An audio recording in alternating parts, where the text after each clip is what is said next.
Alors, petite vidéo pour vous montrer trois mouvements réalisables à l'aide d'un kettlebell, trois mouvements de poussée verticale. Donc, on va le réaliser à l'aide d'un kettlebell. Vous pouvez aussi le réaliser avec une barre olympique. Vous pouvez le réaliser avec des haltères ou tout autre objet que vous trouvez dans une salle de musculation. Des bouteilles d'eau feront aussi très bien l'affaire. Donc, ça va être les trois mouvements de jeté au-dessus de la tête. Donc vous allez avoir un premier mouvement qui va se faire juste en strict. Vous allez simplement vous servir de votre épaule et de votre ceinture scapulaire pour venir amener l'objet vers le haut. Vous avez un mouvement, ce qu'on va appeler le push press, où là on va se servir un petit peu des jambes pour donner une première impulsion à son objet et là le monter au-dessus de la tête.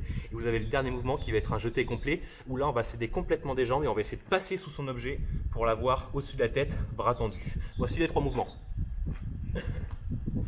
Donc kettlebell, que vous venez mettre au niveau de votre épaule. Alors là, je vous conseille de l'attraper en gardant le coude haut, de ne pas avoir le kettlebell qui tombe sur le côté. Là, vous faites mal sur l'arrière de l'épaule. Vous venez bloquer votre kettlebell en le posant, hop, ici sur votre bras.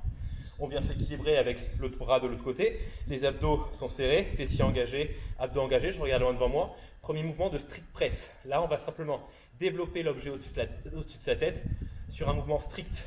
On repose, on développe.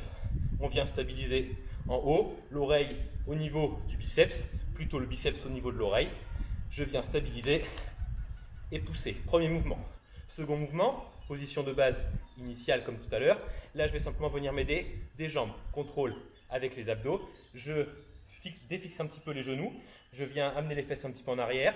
Je garde mon centre de gravité bien au-dessus de mes pieds. Je viens pousser et développer. Pousser, développer.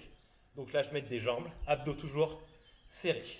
Dernier mouvement que vous pourrez faire, un mouvement de jeté. Ici, on va toujours céder des jambes et on va passer sous son kettlebell pour venir le réceptionner bras tendus, ce qui va nous donner.